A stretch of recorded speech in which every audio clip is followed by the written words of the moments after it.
نحمده ونصلي على رسوله الكريم اما بعد فقد قال الله تعالى في الكلام المجيد والفرقان الحميد فاعوذ بالله من الشيطان الرجيم بسم الله الرحمن الرحيم فمن يعمل مثقال ذرة خيرا يره ومن يعمل مثقال ذرة شرا يره۔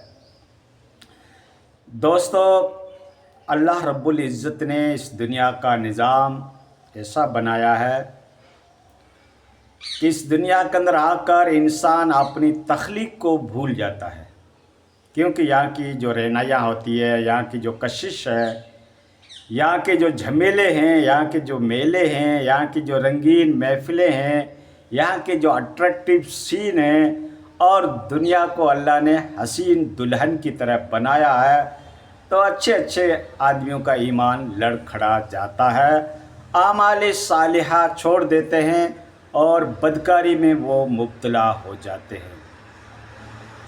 جس انسان کو اللہ نے دماغ دیا تھا، عقل دی تھی، شعور دیا تھا، گیان دیا تھا، حواس خمسہ کا علم دیا تھا، ایک دانشور، ایک انٹیلیکچول پرسنالٹی بنائی تھی انسان کی، اور ساری مخلوقات کے اوپر اس کو فضیلت دے رکھی تھی، جس کو اشرف المخلوقات کہا جاتا ہے، یعنی بہت ہی امپورٹنٹ، بہت ہی عظیم الشان، بہت ہی بہترین مخلوق انسان کی ہے۔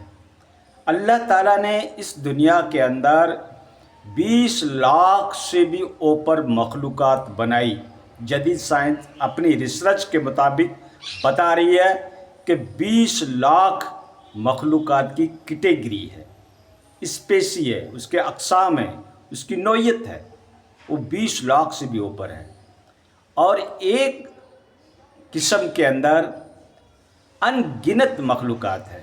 کیڑے کو ہی لے لو، یہ حشرات الارض جو کیڑے گھومتے نظر آ رہے ہیں، یہ پرتیک آدمی کو 20 کروڑ کیڑے دیے جائیں تو بھی اس کی کمی نہیں آئے گی۔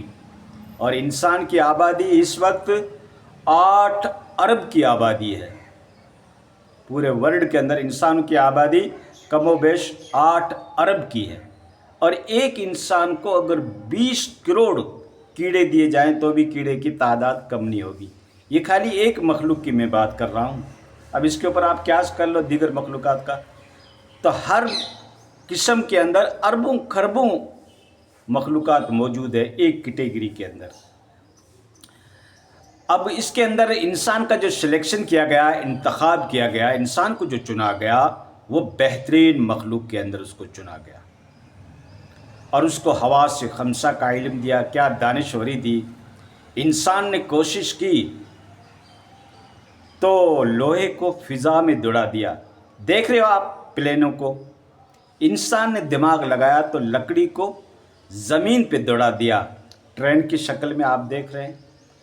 انسان کو اللہ نے اتنا دماغ دیا کہ ایک شیر جیسا خطرناک جانور، وہ انسان اس کو مسخر کر سکتا ہے، قید کر سکتا ہے، ایک ہاتھی جیسے جانور کو اپنے کنٹرول میں لے سکتا ہے۔ اللہ نے اتنا دماغ انسان کو دیا، اور اللہ نے انسان کو اتنا دماغ دیا کہ اس نے اللہ کی ہر چیز کے اوپر ڈسکوری کی، تحقیق کر لی کہ سورج کتنا بڑا ہے، چاند کتنا بڑا ہے، اس کی حیت کیا ہے، اس کی کیٹیگری کس نوعیت کی ہے، اس کی سمتا کتنی ہے، اس کی لمبائی کتنی ہے، اس کی کیپیسٹی کتنی ہے، اس کی طاقت کتنی ہے۔ ہر چیز کے اوپر انسان نے سرچ کی، تحقیق کی، ریسرچ کی، اور وہاں تک انہوں نے غور و فکر کر کے اس میں کامیابی حاصل کر لی۔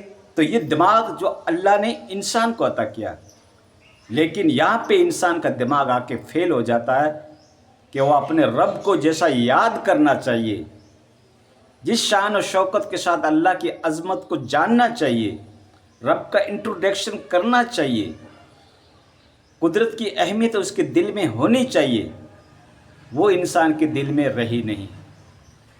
کہ ماڈرنائزیشن مادی اسباب کو دیکھتے ہوئے اس کا جو لاجک جو ہے، وہ ہر چیز کو لاجک کے حساب سے دیکھنا چاہتا ہے، اپنی ریشنلٹی اس کو کہتے ہیں، یعنی عقلی گھوڑے دوڑانا، اور فزیکلی اعتبار سے انسان اس کو جانچنے کی کوشش کرتا، تو انسان نے اس کا ہی انکار کر دیا کہ قبر میں کوئی عذاب وغیرہ نہیں ہوتا ہے۔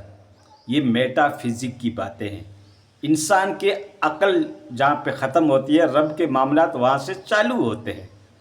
تو ہمارا کریٹر ہے، ہمارے ساتھ کیسا ویوہار کرے گا، کیسی سزا اور جزا دے گا، وہ اللہ نے اپنے کلام میں بتا دیا کہ قبر کا عذاب بھی ہے، فرشتے بھی ہیں، جنت بھی ہے، جہنم بھی ہے، ہل اور ول سب ہے، نرک اور سرگ سب ہے، فرشتے بھی ہیں، پرلے بھی ہوگا، اپنے اعمال کا حساب کتاب بھی ہوگا، وہ اللہ نے اپنے کلام مجید کے اندر بیان کر دیا۔ اب آیا کیا یہ اللہ کا کلام ہے؟ اگر اللہ کا کلام نہیں ہے تو اس کی ایک آیت، ایک سینٹینس آپ بنا کے بتاؤ۔ آپ بھی پڑھے لکھے ہیں، اچھے اچھے عربی اسکالرس ہیں، آج کے زمانے کے اندر شکشا کا یگ ہے، تعلیم کا زمانہ ہے، آپ ایک آیت قرآن کی جیسی بنا کے بتاؤ، سارے سائنٹسٹ دنیا کے اکٹھے ہو جاؤ، سارے اسکالر اکٹھے ہو جاؤ، سارا لکھا پڑھا طبقہ عربی داں کا اکٹھا ہو جائے، عرب و عجم کا اکٹھا ہو جائے، اور قرآن کے جیسا ایک سینٹینس، ایک جملہ، ایک آیت، ایک واقعہ بنا کے بتا دو تو ہم مان جائیں گے کہ منشیہ کا کلام ہے۔ لیکن امپاسبل، ناممکن، نہیں بنا سکتے، تو اس کا مطلب یہ اللہ کا گھر ہے، یہ اللہ کا کلام ہے، یہ ایشوریہ اوتارنیہ ہے، یہ اللہ کے گھر سے قرآن نازل ہوا ہے، اس اللہ رب العزت، اس کریٹر کے جانب سے یہ قرآن بتایا گیا۔ اب قرآن کی باتوں کو آپ کو اتھینٹک ماننا پڑے گا۔